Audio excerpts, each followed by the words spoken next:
Vous écoutez La Voix de l'Espérance, une émission qui vous apporte paix, joie, confiance et espérance.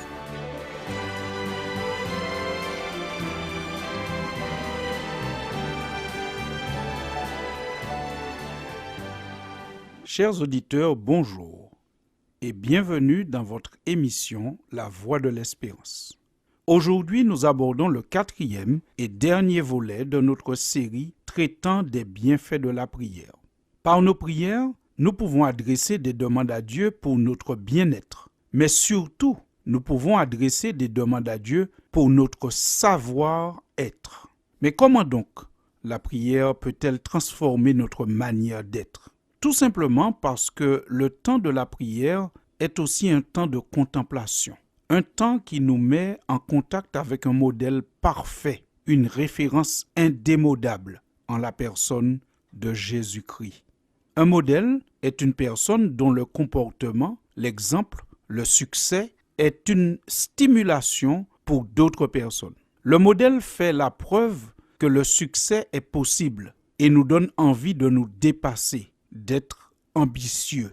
Le modèle peut aussi être celui qui donne l'exemple d'une gestion digne et positive des échecs et des crises, ce qui nous aide à grandir dans nos épreuves et nous permet de rebondir. C'est indéniable. La société a besoin de modèles. Oui, mais quel modèle ? En tout cas, une chose est sûre, il ne faudrait pas subir un modèle qui nous serait imposé par les médias ou les réseaux sociaux. Il faut plutôt choisir son modèle en se rappelant qu'un modèle a pour objectif de vous motiver à devenir une personne meilleure. Mais qui pourrait donc bien jouer ce rôle ? Nous l'avons dit, nous croyons que c'est Jésus-Christ, un modèle parfait et indémodable. L'apôtre Paul, qui a fréquenté beaucoup d'intellectuels et de personnages influents dans la première partie de sa vie, est pourtant arrivé à la conclusion que Jésus est le modèle par excellence. Il écrit au chapitre 5 de la lettre qu'il adresse aux Éphésiens, je cite, « Imitez donc Dieu comme des enfants bien-aimés et vivez dans l'amour, tout comme le Christ aussi nous a aimés. » Il dit encore, l'apôtre Paul, « Soyez mes imitateurs, comme moi je le suis de Christ. » Nous retrouvons cette déclaration dans sa première épître aux Corinthiens, au chapitre 11 et au verset 1er. Tous ceux qui ont pris le temps d'observer le comportement de Jésus et de méditer ses paroles sont bien obligés de reconnaître sa sagesse incomparable. Une sagesse intemporelle qui transcende les civilisations et les cultures. Jésus peut être un modèle pour tous les hommes tout autour de la planète. D'ailleurs, l'apôtre Pierre, dans sa 2e épître, le présente comme un modèle qui nous a laissé un exemple à suivre, celui sur lequel nous devrions essayer de marcher sur les traces. Jésus est présenté par l'apôtre Pierre dans sa première lettre, au chapitre 2, comme un modèle de pureté pour une société qui, aujourd'hui encore, souffre de la déliquescence de la moralité. Puisque lui, Jésus, il n'a point commis de péché et dans sa bouche, il n'a point été trouvé de fraude. L'apôtre le présente encore comme un modèle d'altruisme et d'amour fraternel pour une société tournée vers l'individualisme, une société de l'exploitation du plus faible. Jésus est présenté plutôt comme celui qui a porté lui-même nos péchés en son corps sur le bois. Sentez comment le modèle ici est un modèle d'altruisme et d'amour fraternel. Il se décentre de lui-même pour porter nos péchés en son corps. Jésus est aussi présenté par l'apôtre Pierre comme un modèle de douceur pour une société de plus en plus violente, puisqu'il nous est dit que lui, Jésus, il a été injurié, mais il ne rendait point d'injure. Il a été maltraité, mais il ne faisait point de menaces, mais s'en remettait à celui qui juge justement. Oui, c'est ce qu'affirme toute la Bible et tous les apôtres. Ils affirment tous que dans tout ce qu'il a fait, Christ a laissé un exemple, un modèle à suivre. D'ailleurs, Jésus lui-même nous fait savoir que la bonne nouvelle qu'il est venu annoncer et vivre parmi les hommes, c'est que Dieu est amour et que le croyant peut être transformé par la communion avec Dieu pour vivre dans l'amour selon l'exemple de Christ.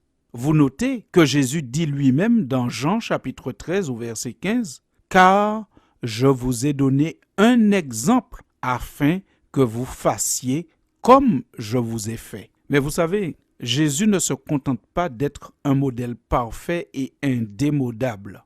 Jésus est aussi celui qui peut transformer, qui peut nous aider à être à son image. Puisque nous lisons dans l'évangile de Luc au chapitre 15 et au verset 1er que tous les publicains et les gens de mauvaise vie s'approchaient de Jésus pour l'entendre.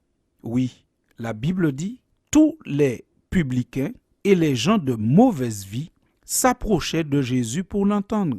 Pourquoi venaient-ils entendre Jésus?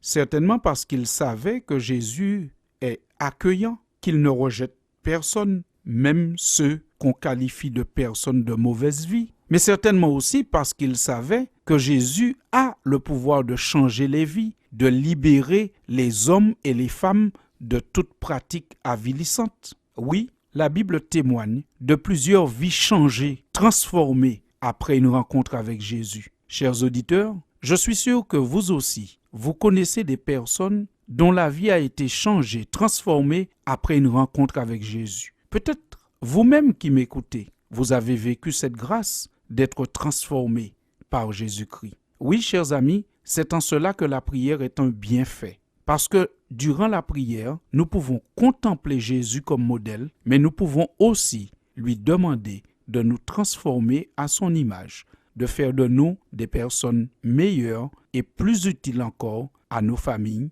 et à la société.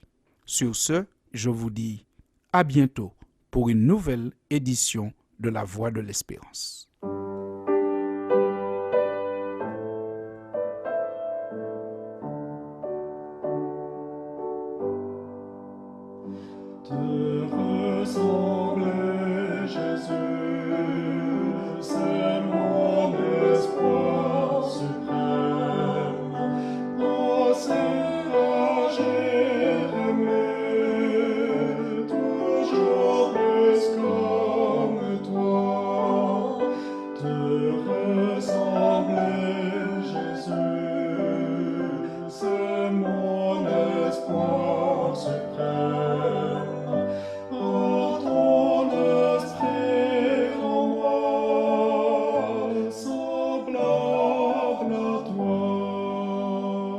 C'était La Voix de l'Espérance, une émission préparée par l'Église adventiste du 7e jour.